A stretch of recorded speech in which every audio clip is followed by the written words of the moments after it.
Hoy, cuando vamos por la mitad de la semana, una serie de anuncios en diversos escenarios dan cuenta de que pronto tendremos nuevos eventos noticiosos, cuyo adelanto aquí te lo cuento.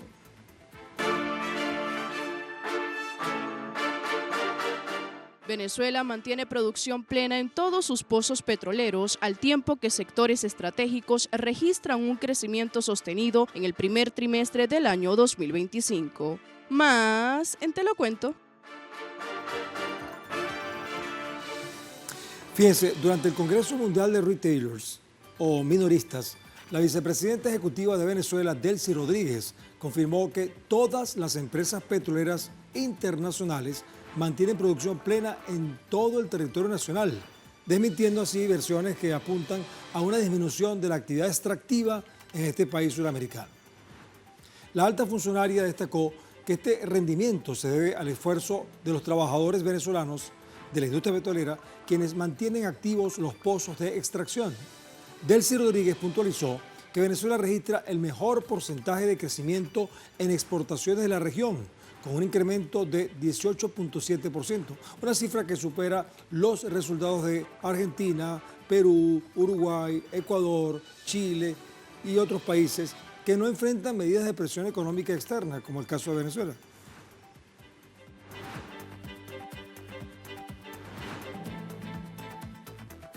Nosotros hemos demostrado y hemos mostrado cómo los trabajadores venezolanos de la industria petrolera están ahí fajados con la producción en esos pozos. Y yo lo vuelvo a repetir, por ahí me sacaron un muñequito de inteligencia artificial diciendo esto. A esta hora, Chevron, producción plena. A esta hora, los campos de Eni, producción plena. A esta hora, el campo de Repsol, producción plena. A esta hora, campo de Maurel en Prom, producción plena. Y producción de gas, Repsol Eni, producción plena. ¿Gracias a quién? A los trabajadores y las trabajadoras de Venezuela y al esfuerzo propio de nuestro país. ¿Con licencia o sin licencia? Venezuela no necesita licencia para desarrollarse. Recuerde que la vicepresidenta ejecutiva de la República de Venezuela, Delcy Rodríguez, también es la ministra del Poder Popular para los Hidrocarburos. Ahora, el mandatario venezolano, Nicolás Maduro, destacó que el pueblo del estado del Tamacuro, que es justamente la desembocadura del río Orinoco, recuperará productivamente el territorio de la Guayana Esequiba, resaltando que el pueblo venezolano no olvida su lucha en defensa de su soberanía territorial. El del Tamacuro es el pueblo que más temprano que tarde va a recuperar productivamente la Guayana Esequiba, que es venezolana. Porque el sol de Venezuela nace y el Esequibo es. Sobre todo aquí sentimos esa tierra que nos dejó Bolívar. Los imperios creyeron que íbamos a olvidar ese despojo. Prohibido olvidar. Ya tenemos gobernador electo por el pueblo en el estado de la Guayana Esequiba. Tiene que ser un estado de mucha cooperación entre el del Tamacuro y Bolívar. Bueno, esto lo dijo justamente en la toma de posesión de la nueva gobernadora del estado del Tamacuro, la señora Tamaronis. Ahora, en Venezuela, fuerzas revolucionarias acompañan la juramentación de gobernadoras y gobernadores electos para el periodo 2025-2029. Los actos de asunción de cargos estadales continúan durante esta jornada. Por ejemplo, desde tempranas horas, Ernesto Luna asumió en la ciudad de Maturín el ejecutivo del estado oriental de Monagas. Maturín es la capital. Mientras que en la región andina del país, Gerardo Márquez asumió como gobernador del estado Trujillo.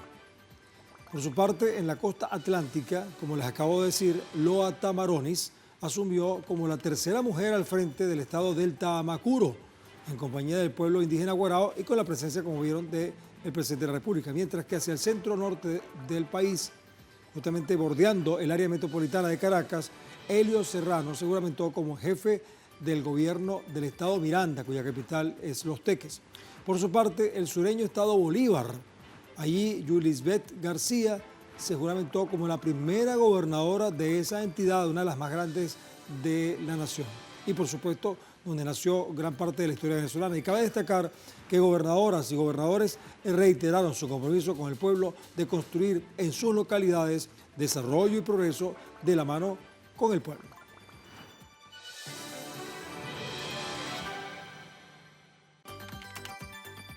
Y por cierto, el presidente de Venezuela, Nicolás Maduro, indicó las líneas de trabajo a los 24 gobernadores y gobernadoras electos en los comicios regionales y legislativos de este 2025 con el fin de garantizar el bienestar del pueblo. El mandatario venezolano señaló como en primera línea reimpulsar el 1x10 y bricomiles. Bricomiles son las brigadas civiles y militares para reparar infraestructuras dañadas o para mejorarlas, para atender los servicios públicos, seguido de afianzar las salas de autogobierno y el nuevo método de gestión para atender los proyectos comunales. Igualmente indicó, como tercera línea de trabajo, alinear las grandes misiones y misiones para que lleguen a todo el mundo, además de fortalecer la economía real y productiva, y así como acabar con los vestigios de la guerra económica en cada estado. Y por último, señaló, como quinta línea, consolidar la lucha por la paz y la justicia contra el narcotráfico, la corrupción y el terrorismo. Les recuerdo que de los 24 estados, 23 están en manos del Polo Patriótico y uno en manos de una oposición moderada.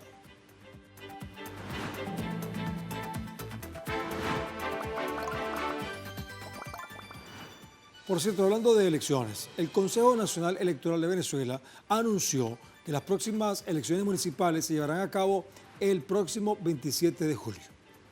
Esto fue informado al pueblo venezolano en cumplimiento con el reglamento electoral, sus procesos y en respeto a la Constitución venezolana. Se realizarán entonces los comicios para elegir a los alcaldes y alcaldesas, concejales y concejalas de los 335 municipios del país.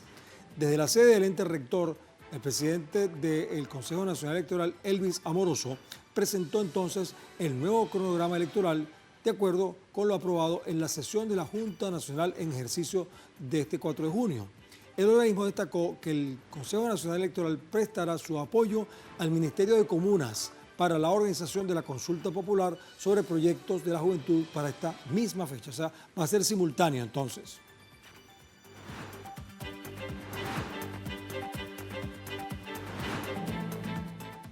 Entonces vamos a ver algunos detalles del nuevo cronograma electoral venezolano.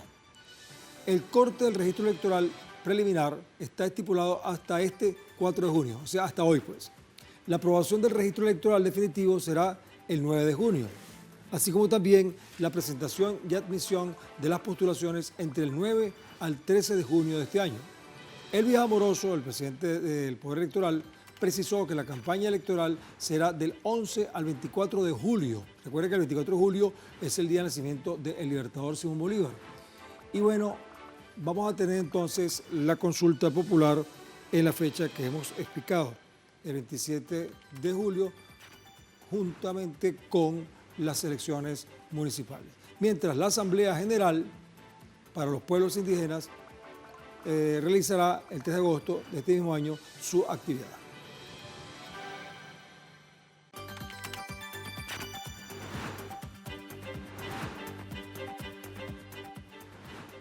Escuchen este dato. En Estados Unidos, el presidente Donald Trump firmó una orden ejecutiva para prohibir la entrada a territorio estadounidense a ciudadanos y ciudadanas de 12 países bajo el pretexto de combatir el terrorismo. La prohibición de la administración Trump aplicará para ciudadanos de Afganistán, Myanmar, que es la antigua Birmania, Chad, la República del Congo, Guinea Ecuatorial, Eritrea, Haití, Irán, Libia, Somalia, Sudán y Yemen. Ahora, el mandatario estadounidense también restringió parcialmente la entrada de personas oriundas de otros 7 países: Burundi, Cuba, Laos, Sierra Leona, Togo, Turkmenistán y Venezuela. Esta medida se suma a la ofensiva del gobierno de Donald Trump contra la comunidad migrante, entre ellas la promoción del plan de deportación masiva sin precedentes bajo el argumento de que representan supuestas amenazas para la seguridad nacional de Estados Unidos. Entre la prohibición están los visados de turismo y negocios, estudiantes y de intercambio cultural. Ahora, la medida del Ejecutivo estadounidense se toma a pesar de que el 0% de los ataques terroristas ocurridos en el país desde 2001 fueron cometidos por ciudadanos de los países que él ha mencionado, los países vetados.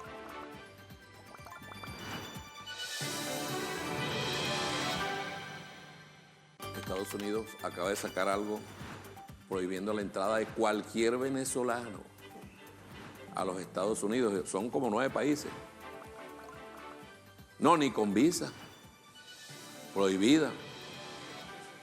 Están eliminadas las visas para Estados Unidos. En verdad, estar en Estados Unidos es un gran riesgo para cualquier persona, no solo para los venezolanos. Si usted es bien pajugo, vaya para Estados Unidos. Pida sus vacaciones y váyase para Estados Unidos. Pídala. Haga el esfuerzo y váyase para Estados Unidos. Quienes gobiernan en Estados Unidos es gente mala. Es el fascismo. Son los supremacistas, los que se creen dueños del mundo. Estas declaraciones las da el ministro del Poder Popular para Relaciones Interiores, Justicia y Paz, Diosdado Cabello, durante su programa con el Mazo Dando. Allí mismo también él comunicó la detención de un ciudadano proveniente de Trinidad y Tobago, enlazado con grupos de mercenarios quienes pretendían entrar al país. Bueno, señor ministro, aprovechando que usted saca este comunicado, hoy casualmente fue capturado un ciudadano de origen trinitario. No solo son colombianos los que están entrando por Trinidad, también están entrando mercenarios de Trinidad. Está detenido a buen resguardo, respetándole sus derechos humanos, y son parte de un grupo de terroristas que querían entrar a Venezuela.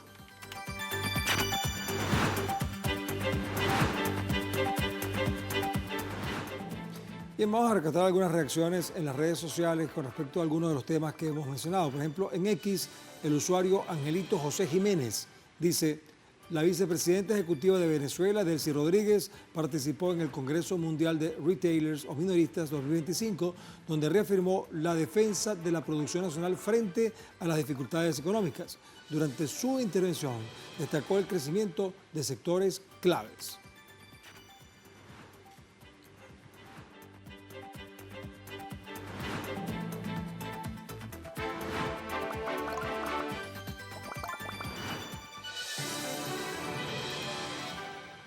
Vamos a hacer una pausa, pero les cuento que cuando regresemos vamos a hablar de un tema en El Salvador, porque allí continúan las detenciones arbitrarias contra periodistas.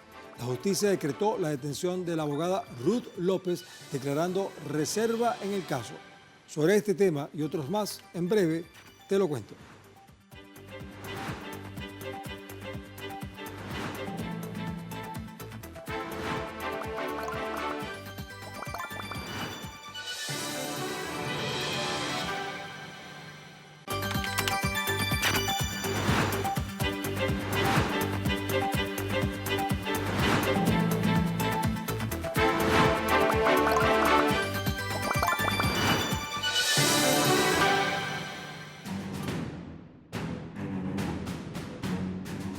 Justicia salvadoreña detiene a Ruth López, una de las principales investigadoras de los crímenes del régimen de Nayib Bukele, en medio de la persecución a defensores de derechos humanos. Más en Te lo cuento. Bueno, vamos a reiterar y a precisar esta información, porque quizás mucha gente desconoce de qué se trata. La Fiscalía General de El Salvador, de esta nación centroamericana, presentó una acusación penal contra la abogada y defensora de derechos humanos Ruth López. Ella es una de las voces más críticas contra el régimen de Nayib Bukele, que dicen que es una gran democracia.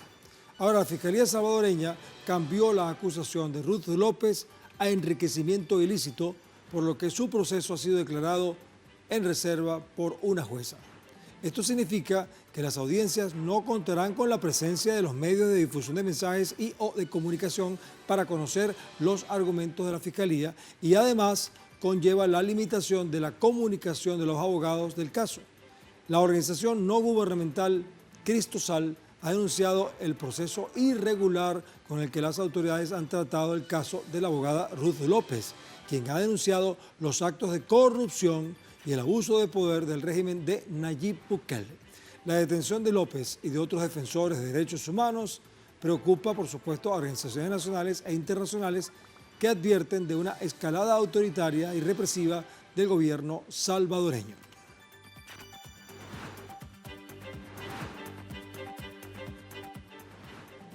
Bueno, vamos a conocer un poco más sobre quién es Ruth López. Vean ustedes, la reconocida abogada y defensora de derechos humanos Ruth López tiene 47 años y lidera la Unidad Anticorrupción y Justicia Cristosal, una organización defensora de derechos humanos clave en Centroamérica. En este aspecto, Ruth López ha conducido más de 500 indagaciones sobre corrupción en la administración de Nayib Bukele y ha ofrecido asistencia jurídica a familias de 252 venezolanos quienes fueron deportados por Estados Unidos y encarcelados ilegalmente en El Salvador, o sea, prácticamente secuestrados, pues. Organismos internacionales han advertido sobre el deterioro de la democracia en El Salvador, donde situaciones como la de López, o sea, la abogada, ilustran la táctica de Nayib Bukele para tratar de silenciar voces disidentes a través del sistema judicial. Hasta el momento, en 2025, el gobierno salvadoreño ha registrado más de una docena de detenciones irregulares contra activistas, defensores de derechos humanos, ambientalistas, líderes comunitarios e incluso un líder religioso. Además, la intensificación de la represión ha incluido registros en las viviendas de periodistas y redadas en organizaciones de la sociedad civil.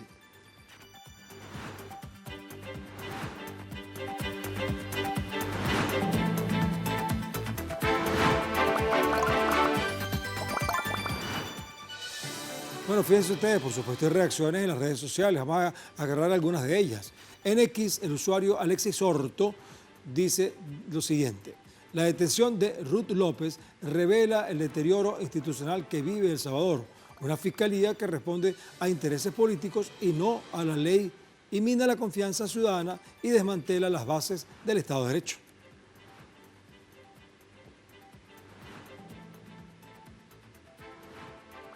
Ahora, la usuaria Nadia Varela posteó en X lo siguiente, con la etiqueta Caso Ruth López: El Salvador se ha convertido en la cuna de la corrupción, ha prostituido la justicia. Como mujer profesional y salvadoreña, alzo mi voz en contra de toda esta injusticia hacia Ruth López. Está etiquetando tengan decencia y también libertad para Ruth López y agrega: Ruth no está sola.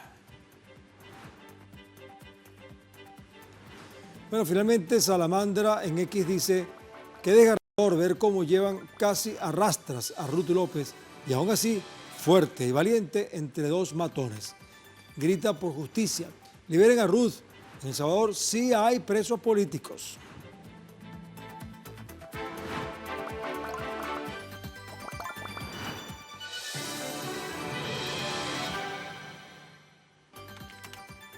Bien, vamos a hacer otra pausa, pero les cuento que al regreso vamos a hablar del cambio climático, que sigue causando estragos en diferentes partes del planeta. ¿Y quién es el responsable?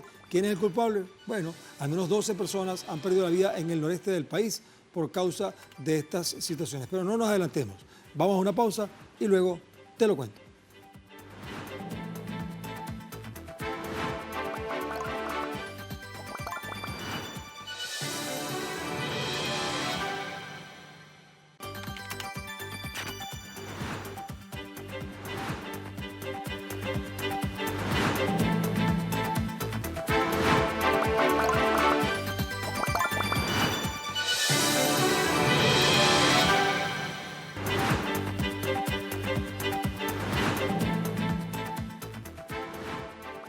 En nuestra conexión con varias regiones del mundo tenemos lo siguiente. El Centro Estatal de Operaciones de Emergencia, CEOC, de la India informó que al menos 12 personas han perdido la vida en el noreste del país por causa de las lluvias monzónicas.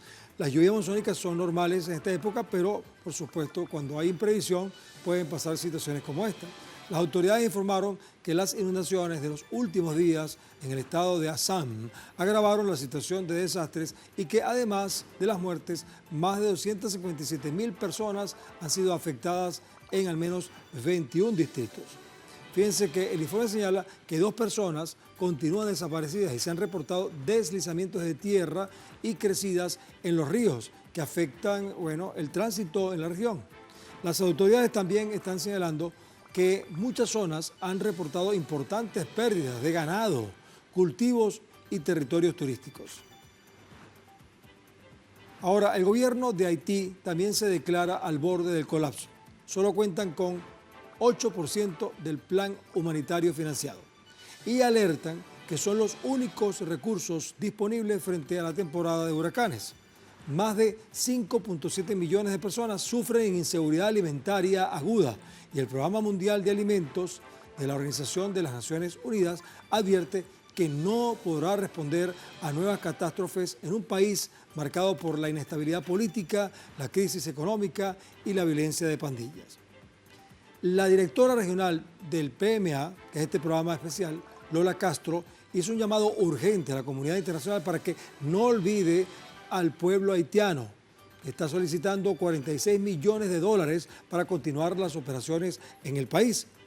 La temporada de huracanes se extenderá hasta el 30 de noviembre y la falta de apoyo podría resultar en consecuencias devastadoras para cientos de miles de haitianos. Vamos a ver algunas cosas como por ejemplo la economía, el deporte y la cultura. Y empezamos con la parte económica.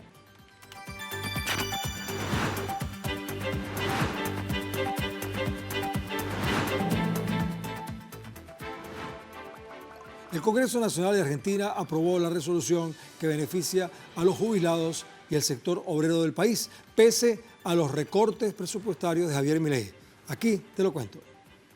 Durante la jornada, diputados debatieron sobre una reforma para mejorar las condiciones del sector trabajador y crisis sanitaria. Sin embargo, el gobierno advirtió que vetará la excusa de que no hay suficiente financiamiento para hacer frente a la decadencia del país. Mientras tanto, a las afueras del Congreso Nacional, el gobierno de Javier Milei ordenó el despliegue policial y piquetes para buscar contener la manifestación de los grupos sociales. La maniobra deja un ambiente de tensión y amenazas de posibles actos de represión contra los adultos mayores, mujeres y personas con discapacidad que acompañan la jornada de protesta. En simultáneo, trabajadores del Hospital Garrahan anunciaron paro sin guardia durante la jornada de este miércoles como parte de sus reclamos para exigir mejores condiciones laborales. El gremio denunció las políticas de despido, suspensiones y deterioro de sueldo, con una carga horaria de más de 70 horas, sin ningún bono compensatorio. En este sentido, el sector de la salud se unió a la marcha contra las políticas neoliberales y en rechazo a la crisis sanitaria ocasionada por los recortes presupuestarios de la gestión de Javier Milei. Ahora, volvemos a la India, pues hasta ahora se han confirmado más de 10 fallecidos tras celebraciones por la Liga Local de Cricket. Es un tema trágico, pero es de deportes.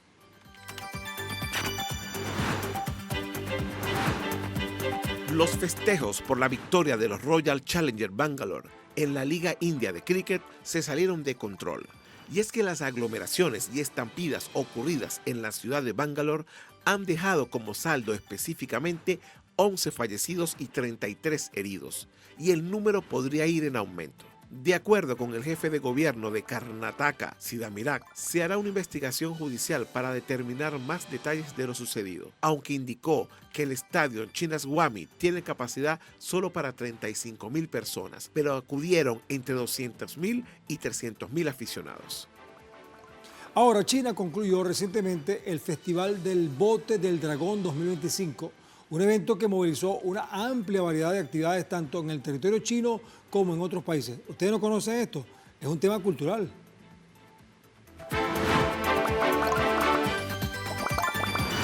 Durante 3 días consecutivos, los habitantes de toda la nación asiática junto a turistas se unieron para celebrar esa tradicional festividad que conmemora la memoria del poeta chino Qu Yuan, una figura emblemática del periodo de los reinos combatientes hace más de 2.300 años. El festival fue una ocasión en la que se pudo apreciar la riqueza de la cultura china a través de una extensa gama de expresiones folclóricas y culturales. Los asistentes disfrutaron de emocionantes carreras de botes en diversas provincias, además de participar en varias actividades interactivas y experiencias visuales que cautivaron a todos los presentes. Como es habitual en las festividades tradicionales del gigante asiático, las celebraciones culminaron en un magnífico espectáculo de fuegos artificiales y drones que iluminaron el cielo nocturno de varias ciudades del país. Estos espectáculos se destacaron por su belleza y precisión. Además, fueron acompañados por tecnología avanzada que ayudó a potenciar la experiencia, brindando un espectáculo visual impresionante y memorable para todos los espectadores. Bueno, vamos a finalizar entonces nuestro programa de hoy con un video que muestra nuestra multiplataforma, que podrán encontrar ustedes también en las redes sociales, porque la Comunidad Económica de Estados de África Occidental, la CEDEAO, cumple 50 años de vida. Ahora, ¿cómo celebraron este acontecimiento? ¿Cuáles son los retos para este espacio de integración regional? Bueno, aquí lo tienen y nosotros, por supuesto, de esta manera te lo cuento. Hasta la próxima.